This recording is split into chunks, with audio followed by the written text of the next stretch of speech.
Hello, and welcome to our podcast, Farm Stress Real Talk with Penn State Extension. My name is Ginger Fenton, and I'm an educator in the Animal Systems Unit. Farmers experience many types of loss. In this podcast, we will explore resources and tools to connect producers who have experienced a loss. I'm here today with Dr. Gregory Martin, who is also part of the Animal Systems Unit with Penn State Extension. Thank you very much for taking the time to talk with me today. Glad to be here. Can you please tell us a bit about your role with Penn State Extension?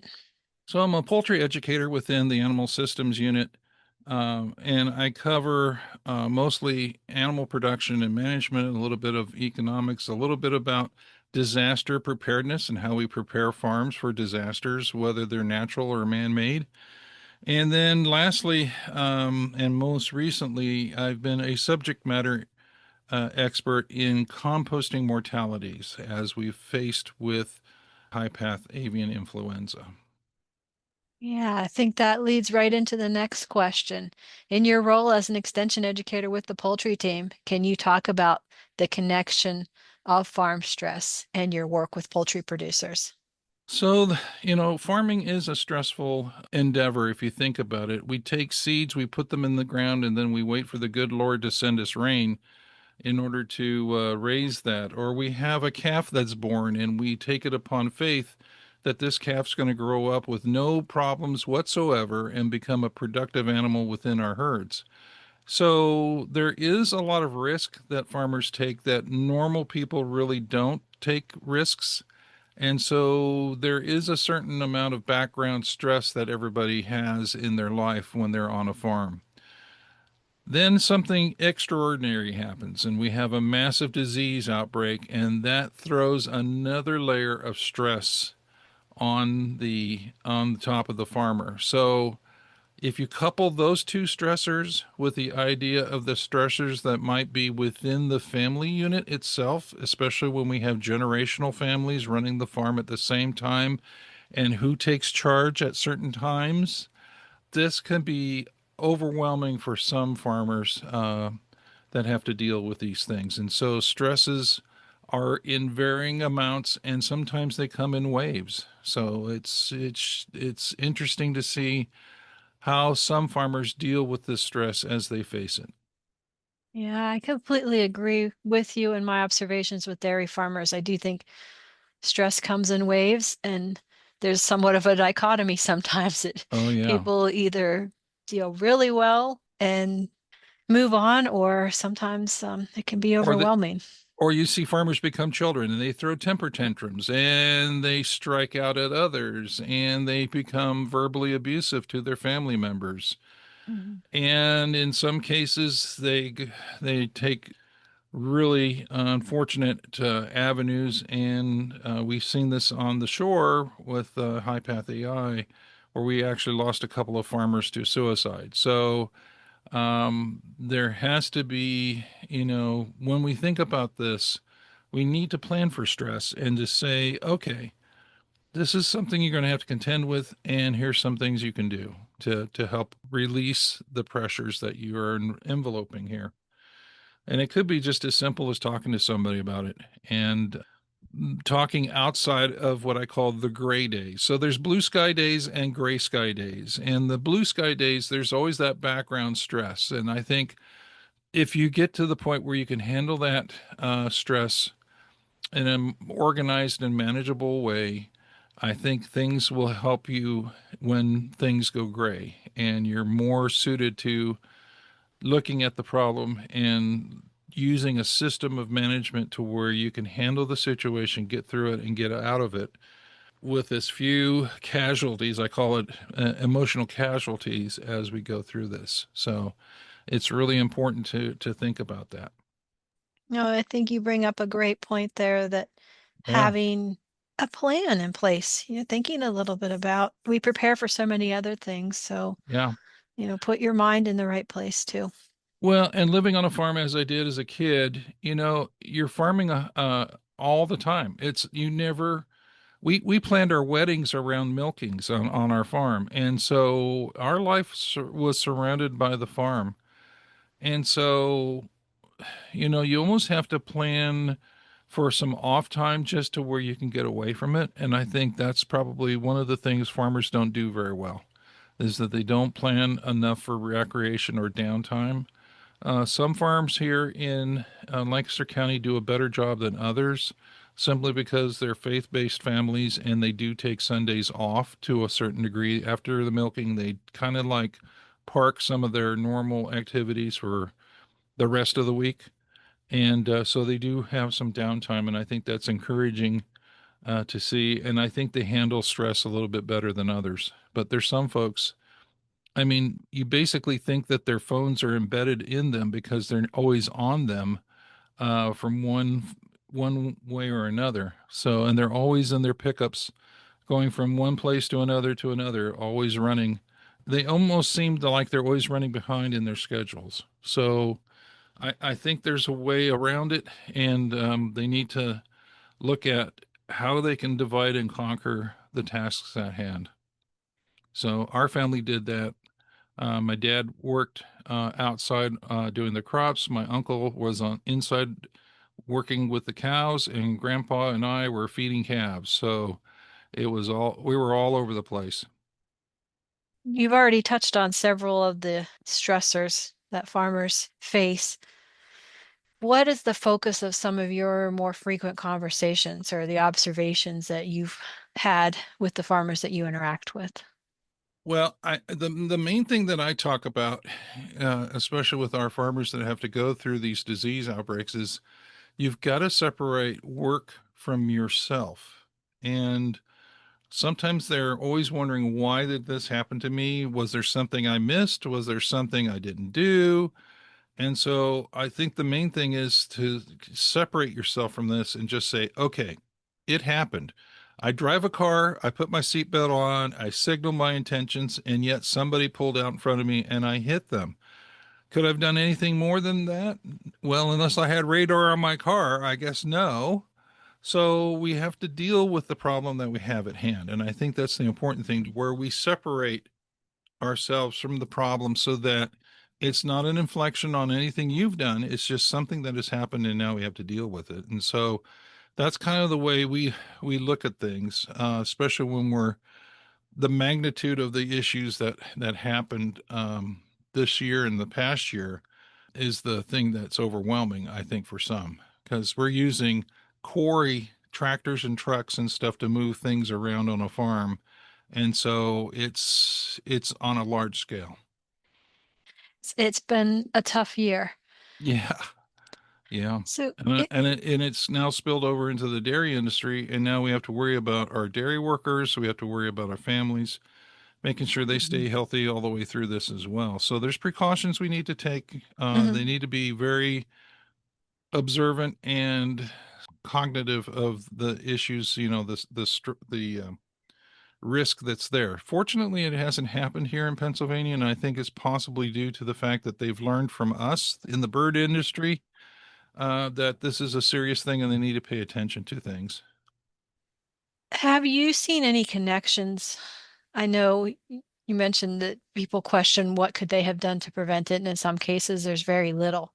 But Yeah. are there things that ease a farmer's mind, do you think, if they have, say, a biosecurity plan in place, for example, or Yes. use risk management? Yes. They use risk management as an important part of this. And, um, there's so I tell people that, you kind of have to throw things into two hats. There's the hat that you can control, and then there's a hat that you have absolutely no control whatsoever. So we're on a farm and we're doing everything we can to be biosecure, and yet I see geese overflowing the farm, doing what geese normally do. And so, yes, if you're doing everything right, for the most part, you're going to breathe a little bit easier because you're going that far, you're going to that extreme to make it work. We have some farms that are like literally half a mile away from a wildlife refuge, and they've never broke with disease. But these guys are fanatical about their biosecurity. The guy says, Doc, I almost take a shower in disinfectant when I go into my chicken house. I said, please don't do that. Just make sure you do what you have to do. But yeah, and pay attention to the small things, because the small things is what eats you alive. And he's done it, and he's done it forever. And I always hold him up as a gold standard that it can be done if you follow the instructions that we've given you. It does give you some peace of mind, but there's always a hesitation because you can hear the geese flying overhead, and there's always things that are outside of your, out of your control. So you kind of have to let those things go, or else they'll eat you alive. It's just like with the weather. We're at the mercy of the weather, and so we do the best we can, and we hope for the best. And that's what if you've done your best and you've done everything you can possibly, at the end of the day, you're going to have to, wipe your hands and say, okay, I've done the best I can. We're going to hope for the best. So it's kind of like the old adage on some of the old movies, don't worry about it. Everything will take care of itself. Well, you have to make that thing happen to where the propensity is going to be favorable rather than unfavorable. Can Yeah, you walk us through maybe the short version, I guess, or what kind sure. of what you see on the farmer and the worker side about of what happens during a disease outbreak like HPAI? Well, high path AI. So we're on a farm that is producing eggs, for example. And every day we go in, we look at our birds, and we walk our houses and to make sure everything is running correctly. And we're packing eggs. So we're packing eggs. We're shipping, some farms are shipping 11, 12 truckloads just to New York, amongst other places. So the volume is high. There's a lot of birds in the houses, and everything's running according to Hoyle for years. And then all of a sudden, a house starts to see high mortality, and it goes from 60 birds in a day to 100 birds in a day to 6,000 birds in a day. And we call in the Department of Ag, they take samples, they run the samples, and all of a sudden now you're positive for high path AI. Not only that house, but all the houses on your farm now are depopulated. And so you go from running at full tilt to a screeching halt. Think of it as a boat on the water, and we're racing across the lake, and all of a sudden the engine cuts out and we're dead stop in the middle of the lake. Now, what do you do? So everything comes to a halt. All the birds have to be euthanized, all the birds have to be removed. One farm, we had 1.9 million birds on one farm. Those had to be removed, and the farm comes to a standstill. So the job that you had packing eggs in the egg room has now stopped.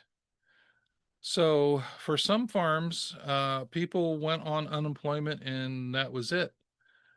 Some farms, they were smart and they actually moved their people around and they went to other farms to work, and they continue working, holding those valuable employees in employment so that they got their wages and everything to keep them alive and keep them going, while the farm is down for a month and a half. And so then there's a sequence of events that go on that turns the farm around to where we can get the farm sanitized, declared free of disease, and then they can start moving birds in. But it takes 16 weeks from day of age to get a chicken to lay eggs. So there's a process. So there's a lot of shuffling going on. There's a lot of anxiety going on because whatever birds you have left now, you're going to move them around so where you can continue laying eggs while you're waiting for these 16 weeks to go by in order to repopulate the farm. So there's a lot of logistical head scratching going on. Typically on a farm, they're ordering birds 3 years in advance. So it's like ordering a car 3 years in advance. And I'm going to take my old car, I'm going to trade it in on this day, and my new car comes in, and I jump in my new car and go. Well, now all of a sudden you got in a wreck, and now that car that you're waiting on for 3 years in the future, you're going to have to find something else. So now you're trotting around in an old used bug while you're waiting for your new car to be built. So that's kind of how that runs. And there's some anxious moments there from time to time. There's a lot of folks that were moving eggs around just to fulfill their customer needs because they lost a quarter of their production for that particular farm. Yeah, I think you touched on this. I was just thinking about, the aftermath and what comes after the outbreak. But I wonder how does that affect the stressors of the farmer? Like, does the farmer approach things differently? Do you see their demeanor or their management style change, or what have you observed with Yeah, farmers? yeah. There's a sense of loss, especially for those that are taking care of the birds directly because they live their lives with the animals they're taking care of. And so they kind of hate to see them go. It bothered me a little bit the fact that we had brand new pullets, like a brand new heifer that was milking for 2 weeks, and now you had to put that animal down. So we lost not only the birds themselves, but all the future production that we could have had from those birds, and it does change the outlook a little bit for a while. People get a little depressed just from the weariness of dealing with the issue. So it's very similar to a hurricane coming through your town, and now your house is demolished. And so there's this pickup aftermath that you have to go through, and you're looking at this demolished house day in and day out as you're, picking up stuff, cleaning up stuff, sorting through things, getting stuff moved. So it does, there's a pace that's different from the everyday day in day out activity that you usually have. Now there's a different pace, and it takes on different aspects. So all of a sudden you become a cleaning and disinfection wizard, which you never, you maybe washed your boots here and there every now and then. Now you got to clean the entire house, and now you're renting man lifts because you got to get up in the top of the roof and take all the cobwebs down and all the dirt and all the chicken wire has to be washed and everything has to be washed down. And so it moves at a different pace, and different duties. Sure, I'm sure there's Yeah. there's always that anxiety too of will it happen again, and Yes. how can I prepare? We, Absolutely. we've had some farms that actually were repeat offenders, only two, but they were smaller farms. But yeah, the guy was scratching his head. What did I do wrong? Type of thing. What suggestions do you have then for how farmers can deal with outbreaks in order to take care of their own well-being, thinking about also their families and their employees, and maybe even you mentioned some forethought to employees going to other farms, but just how they can be aware and what they can do to mitigate that from happening again. Well, they need to be working as a team. And I always encourage our farm managers to become better coaches and to coach their people on doing uh, better practice of biosecurity on the farm so that whatever they have outside the farm that they can't control, at least they can control what's going on into their houses, and to, follow good logic, which means you don't wear your poultry boots to the sheets and or the gas station to get a drink or whatever, because every person walked on that mat going into the door, and Lord knows what was left behind. So we always want to make sure the common things that we control those things. And so the other part of it is to have an open discussion with our workers so that everybody feels comfortable speaking up, because if they see something they need to say something, and if they see birds that are getting sick they need to tell people early on, because the earlier you can find it the earlier you can stamp it out. And so it's very important that you need to be upfront with your folks. It's not a reflection on them. It's just things that we have to deal with until we get a vaccine into our flocks. It's going to have to be this way. You give a good illustration with wearing boots into common facilities. That makes me think of the ag community and how we tend to rally around each other if there's a crisis. And that Right. so that you're drawn to the farm where the issue is and you want to go help. But that again, that increases the risk of the spread of disease. We saw that in Mhm. 2022, where in one area of the Plains Sect area, we had so many farms that we actually pancaked the surveillance zones over each other. And so they made one great big blob a control zone. because we had neighbors where it was the brother-in-law got sick, and then I'm going to go help him pick up the birds, and then I go back home to my birds, and I never washed my shoes, and they got sick, and so they never thought it would happen to them. And so there was a lot of this shared equipment and shared resources that were spreading diseases worse than the wildfowl that were flying over. And so it's really important that we compartmentalize when we have diseases, just so that by quarantining, we help stop the spread as fast as we can. So it's kind of like going into lockdown. You've seen movies before where, they hit the red button and all the doors close and now we're locked in. Nobody goes in or out. It's the same idea. Virtually, we basically lock down the farm so that it doesn't move any further than the farm. It's bad enough that we lose one farm, but we want to make sure we only keep it to one farm if we can. When the team comes in to respond to an outbreak, is there anybody that addresses the people side as far as the farmer well-being? To a certain degree, Mhm. yeah, the health department does talk about how are you feeling today, and that does include a little bit about mental health. Do you feel depressed? Do you feel anything like that? USDA does have a part of their plan on mental health, and they do checkups with the teams. Deployment on these disease outbreaks for USDA is at 2 to 3 week intervals, and then they pull out. And that basically is for preserving mental health because they're flying in from somewhere and they're away from families for 2 to 3 weeks, and that's about as much as most folks can take. So I've met people from Texas and from Puerto Rico and other places within USDA that they were flown in specifically to handle this, and they especially the poor guys in Texas, the climate change was so drastic they were freezing their tails off.